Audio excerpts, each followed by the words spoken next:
So I seriously considered discussing the officiating in the Oilers-Predators game last night. But I don't like to use profanity in my videos, so that's out the window. What I am going to discuss is the Oilers heading into the NHL trade deadline. Now, there is a lot of rumors and speculation flying around, and you can go check out Low Tide or anyone over at the Oilers Rig for a comprehensive breakdown of the Oilers' wants and needs heading into Wednesday. Now, personally, just my opinion, I don't think there's going to be much action on the trade front for the Oilers, and I really don't see any reason for them to make any trades because I feel the entire purpose of this season was to break the playoff drought. And the current roster is going to do that. So what I am going to discuss is what I feel the Oilers shouldn't do. And that is trade Jordan Eberle or Ryan Nugent-Hopkins. Let's start with Ebs. Now, I know that I stated last year that it was time for Eberle to go. And I do feel that they should move him in the summer if they can. But don't do it right now.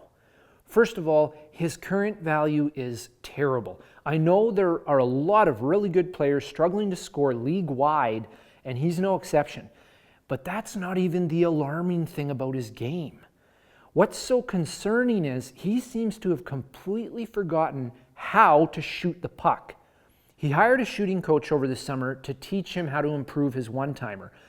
But that seems to have really messed with his head because he can't even seem to hit the net after he does his trademark dusting off of the puck.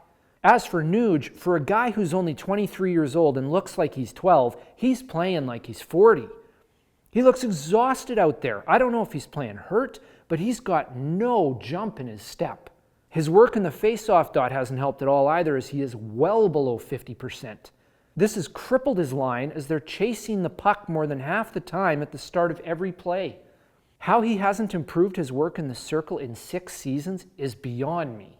Eberle is on pace for his worst production since his rookie season, and Nuge is on pace for his worst ever.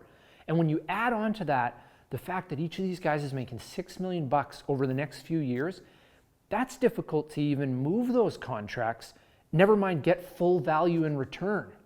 Now, I've looked at the negative reasons not to trade them. Here are a few positive ones.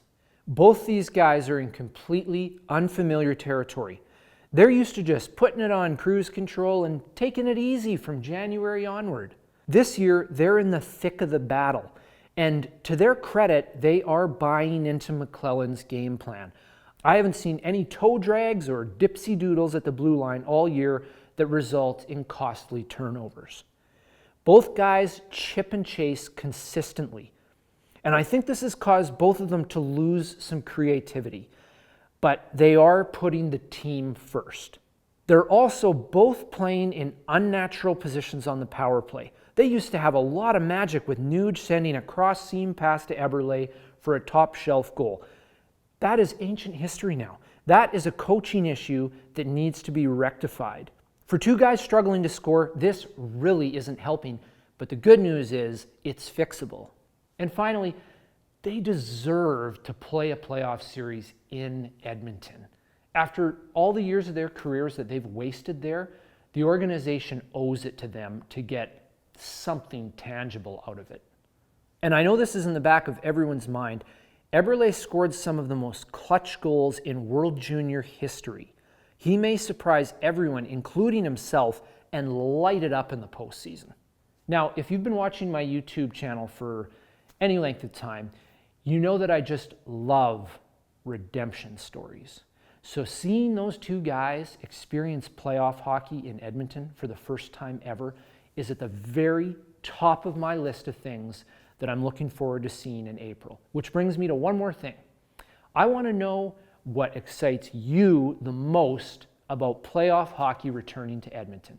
So take a minute, film yourself wearing your Oilers gear, and quickly share what excites you the most about the playoffs this year. And I'll be cutting together the best ones as soon as the Oilers clinch.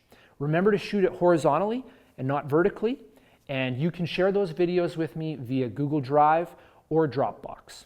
Thanks a lot for watching, and I'll see you again real soon.